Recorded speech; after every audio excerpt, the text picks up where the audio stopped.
Look for happiness in today. Look for the best part in your struggle. I really need you to calm down, okay? I really need you to calm down. Now, let myself be a human just like everybody else.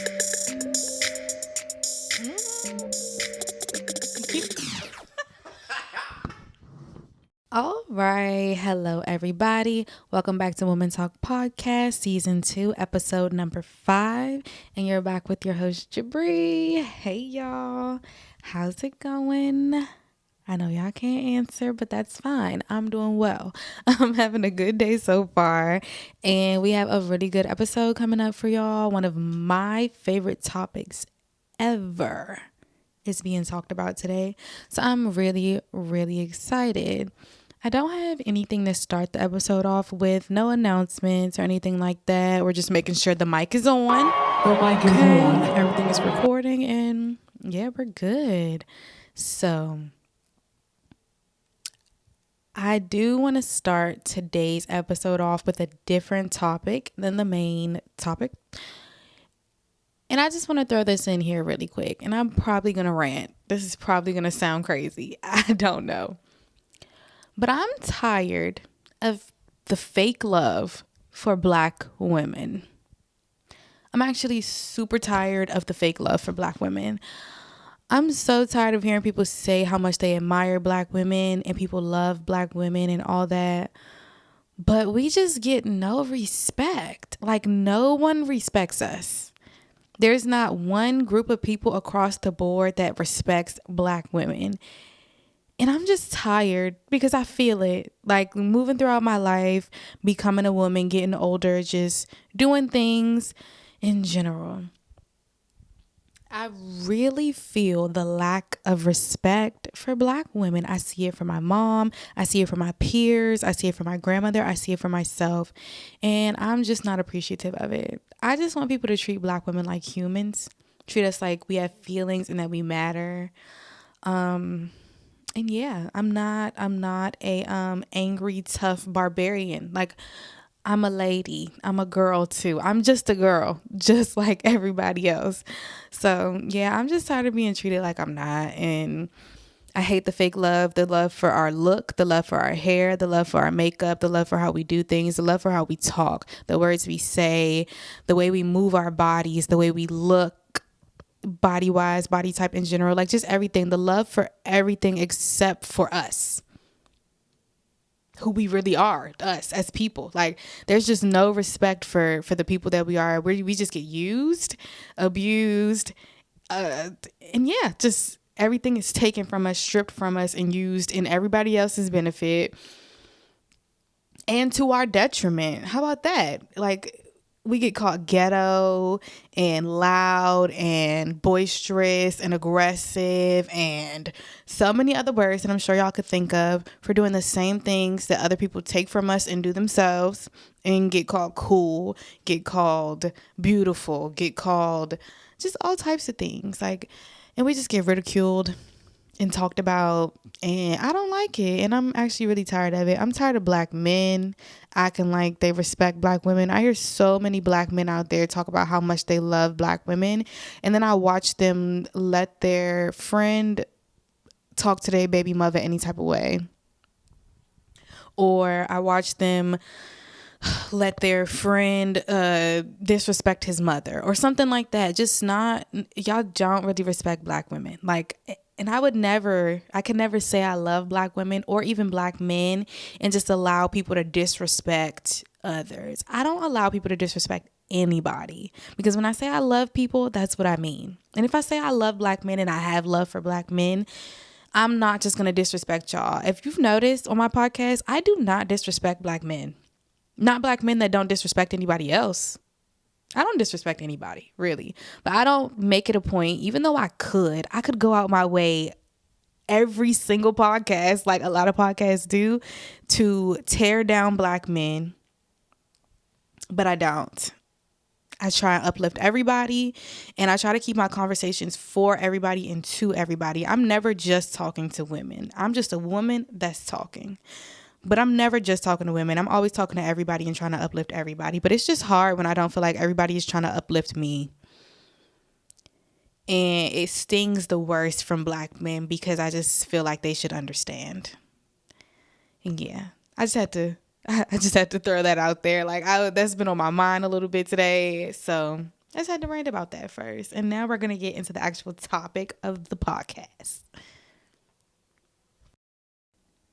Realistically, when I think about it, today's podcast does pour, or not pour, but connect heavily to me talking about the disrespect for Black women.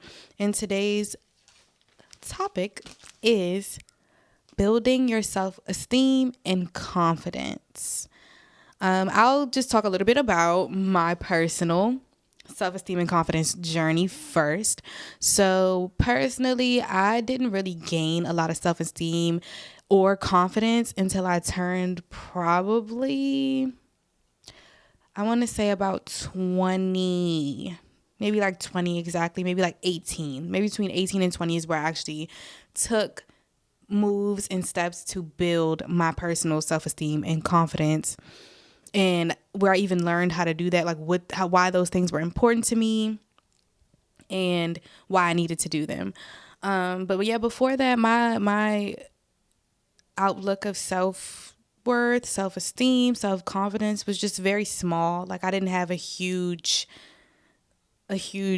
example of that. Like I didn't have people telling me, "Oh, love yourself, care about yourself, your self-worth is important, your self-esteem is important."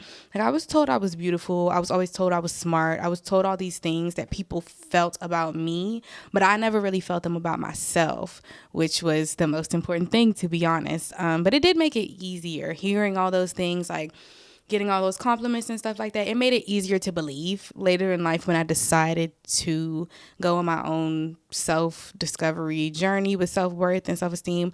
But it didn't help me with my internal work as a kid. So yeah, once I turned 18,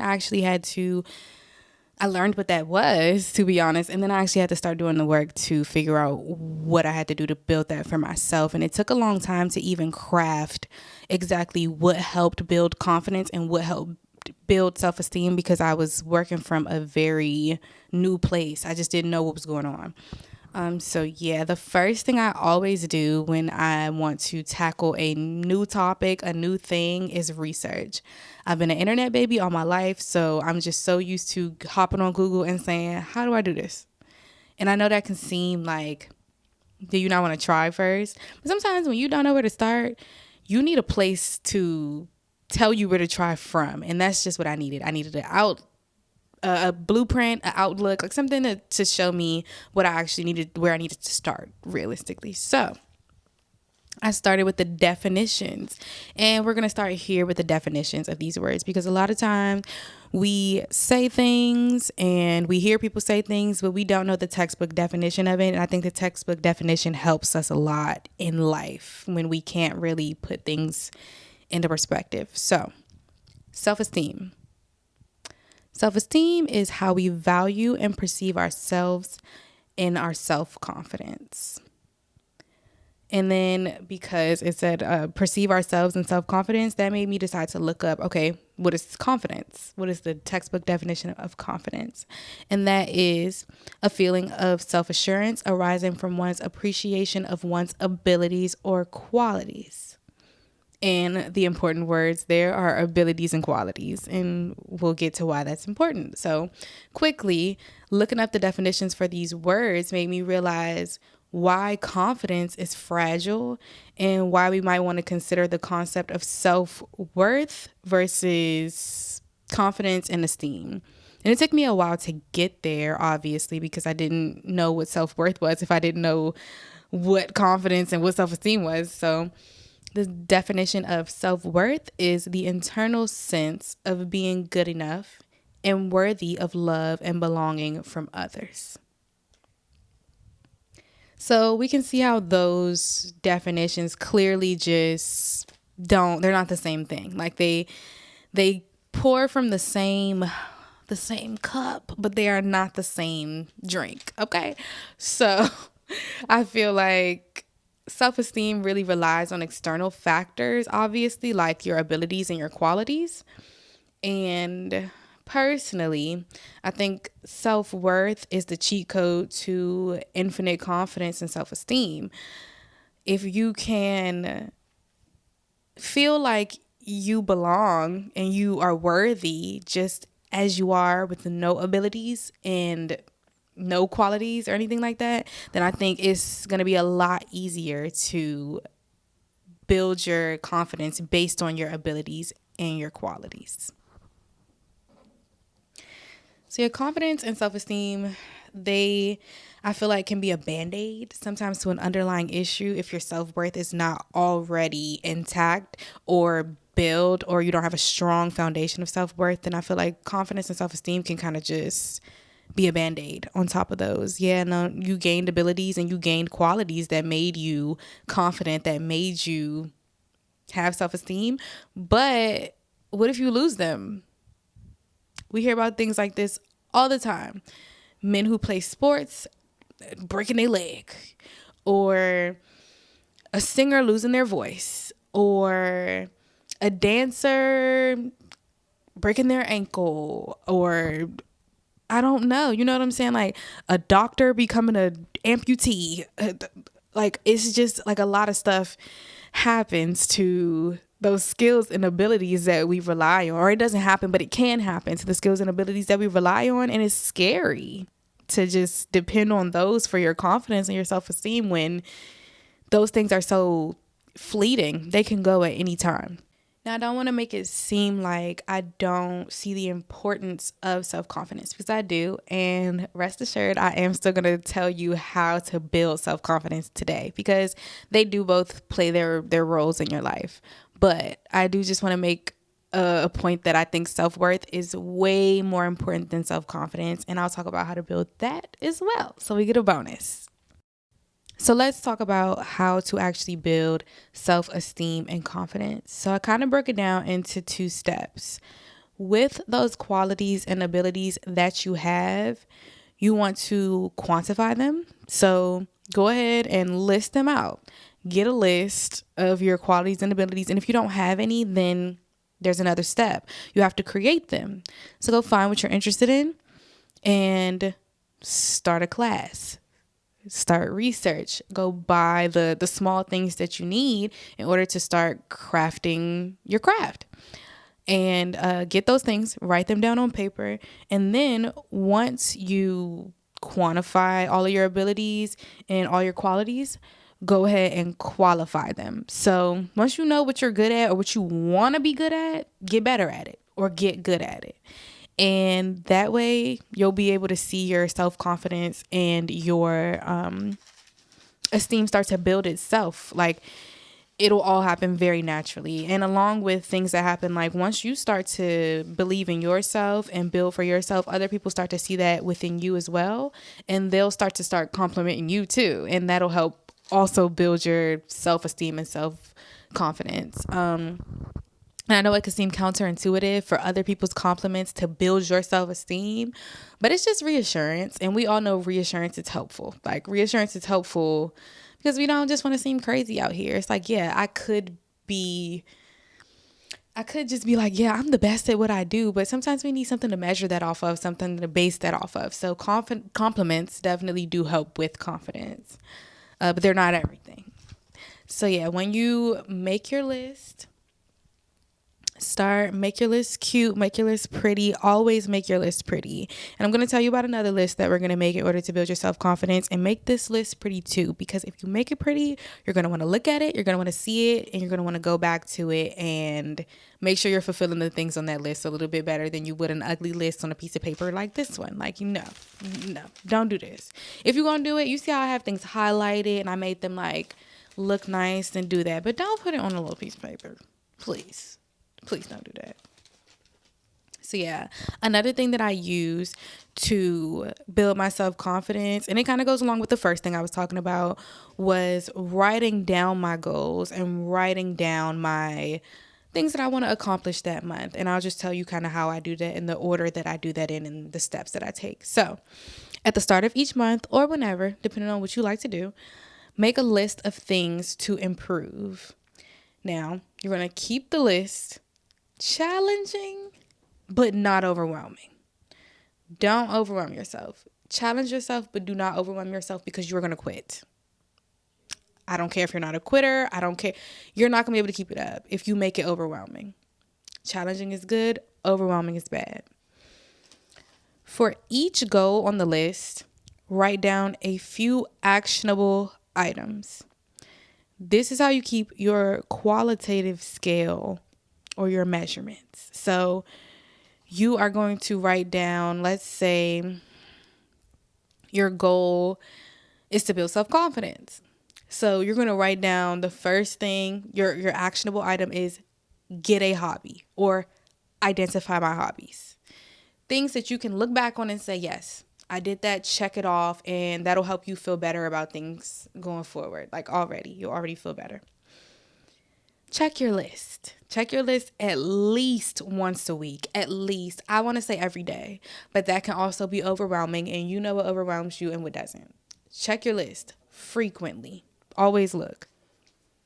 All right. So once you've done all your things, you've created your actionable items, and you've been doing them all month. Like I said, go ahead and write a letter to yourself at the end of the month saying how you've improved, what's happened, and be easy on yourself, please.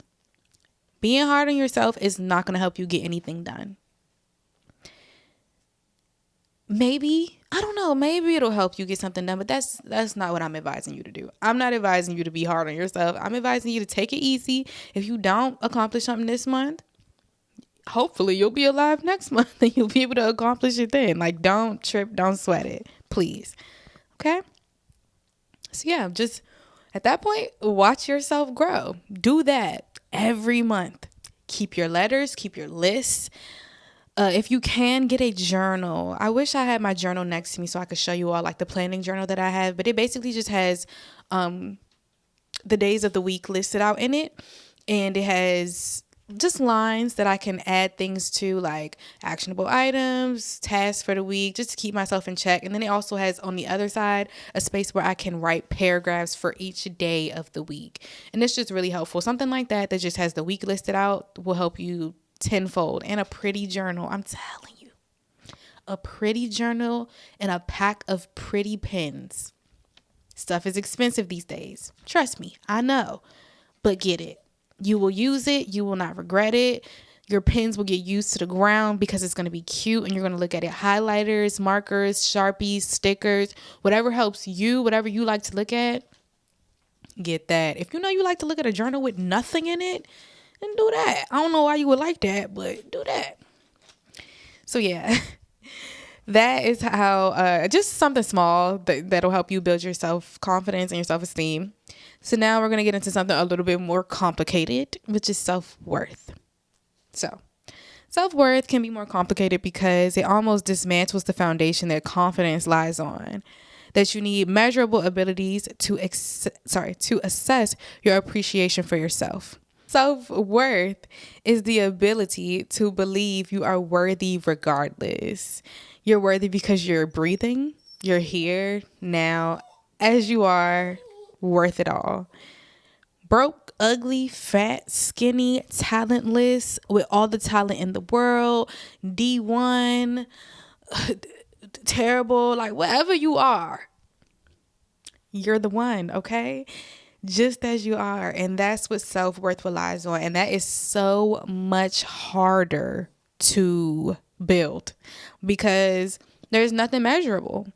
Like with the confidence, your confidence will go up in a couple weeks if you see yourself doing things and you see your abilities growing. Your self-worth is not based on anything but you. It's based on how you talk to yourself, how you treat yourself, being easy on yourself when you don't accomplish all your goals, being hard on yourself. Like it's all self-discipline, things like that. How you look at people, how you talk to people. All your self-worth is based on all those things. And those are a lot harder to deal with. Like when you do them wrong, when you don't do what you're supposed to, it gets hard. You start to get critical. But when you really are working on your self-worth, you cannot do that. You cannot be as critical of yourself as you would on a regular basis. You have to give yourself leeway. You have to, it's like imperative. You will not build self-worth without giving yourself leeway, without forgiving yourself and doing a whole bunch of other things. You're always going to sit in that spot that you're in. So your self-worth is about your values, your mental, emotional, and physical triumphs, how you feel about yourself, even when you take everything away. Improving your perception of your self-worth can honestly change your entire quality of life. And I only know because I did it myself. That's the only reason I could attest to it. Before I changed my idea of my self-worth, I'm just throwing this in there. I didn't even plan this. I was anxious. I was depressed constantly. Always just looking at myself like I wasn't enough. And now the way that I feel about myself, my depression, my anxiety, all that has changed tenfold, like tenfold. So I'm just going to give you guys a few tips and things. Now, none of these things are easy. These are all hard and have taken me years to do. I said I started when I was like 18 and I'm 25 now. So it took me that long to be able to say like, yes, my sense of self-worth is good. But no, before I didn't have that. The list of things you can do to improve your self-worth. We're going to start with shadow work. So you can improve your values through shadow work. Shadow work is basically, I don't have the exact definition for that, but it's basically looking at yourself and looking at the worst qualities of yourself and working through those. Shadow work, honestly, y'all, you look at yourself really weird during shadow work, but it can be kind of fun because you're doing all the worst, not doing the worst stuff, but you're just examining all the worst qualities of yourself, all that terrible shit you want to say about people. You're looking at that, like all the bad things you want to do. You're looking at that and looking at those things for exactly as they are, not judging yourself, seeing where they came from and why you want to do them. And it's really, really helpful to just see why you are the way you are and why your values affect who you are today and how to change your actual values and change your inner being realistically. Examining your role models. Examine your role models. Take a second and all those people you look up to, the music you listen to, your favorite artist, that person that you follow on social media, all of that. Take a second and just look at everything. And ask yourself, is it helping you? Is it doing anything good for you?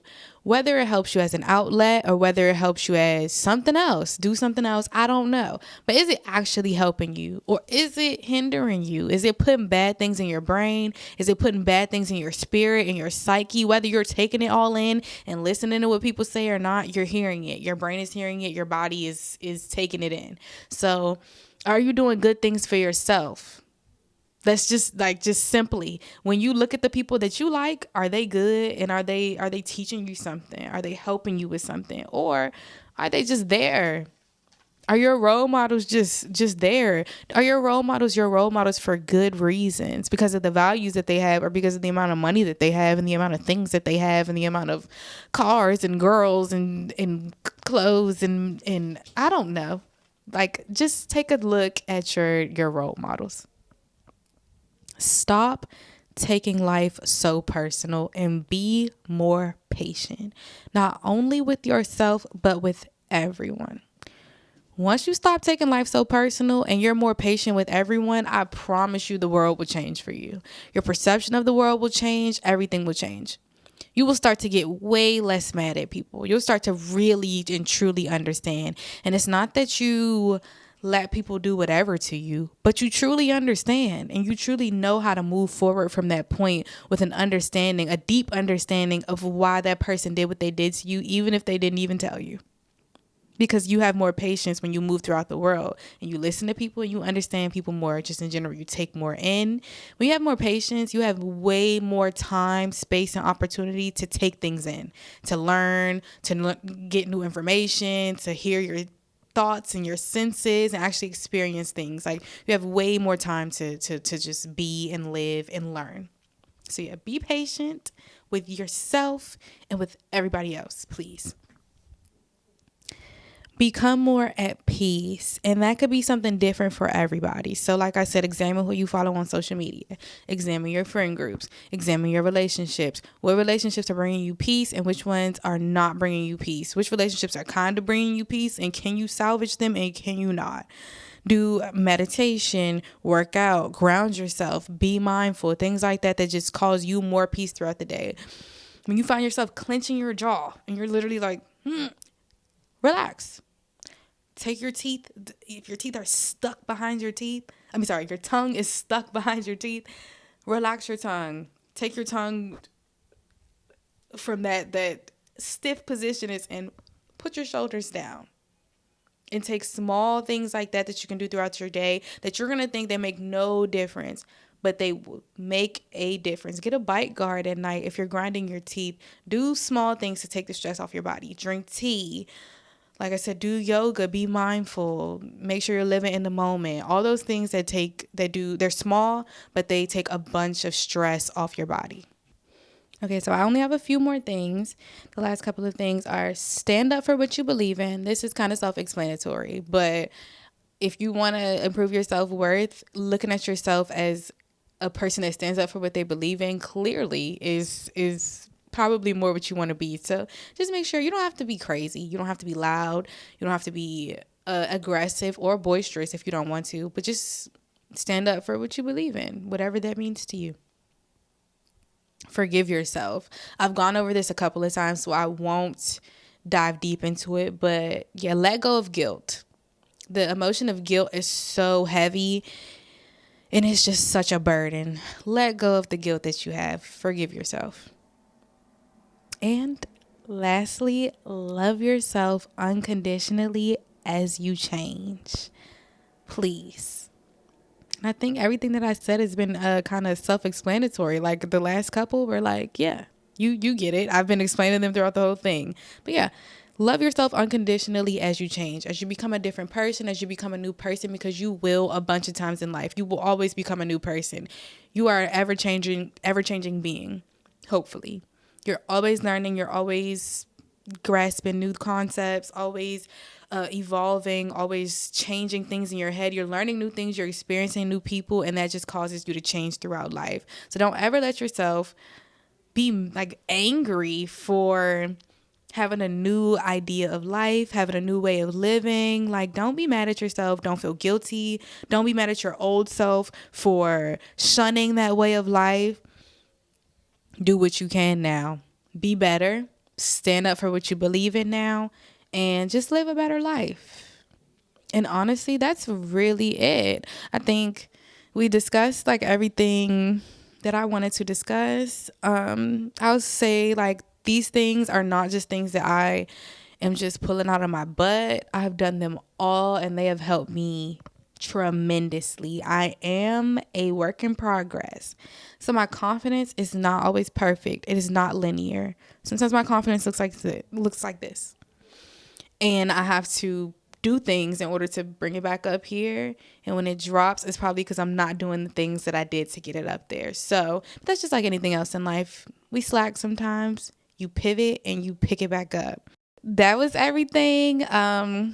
I enjoyed this episode a lot. I hope y'all took a lot from this episode. Thank you so much for listening. This has been Woman Talk. Make sure y'all follow me on my socials. I'll put them on the screen now. And have a great weekend. It's a Saturday for me, so I'm going to go have a great Saturday. And I love y'all. Bye.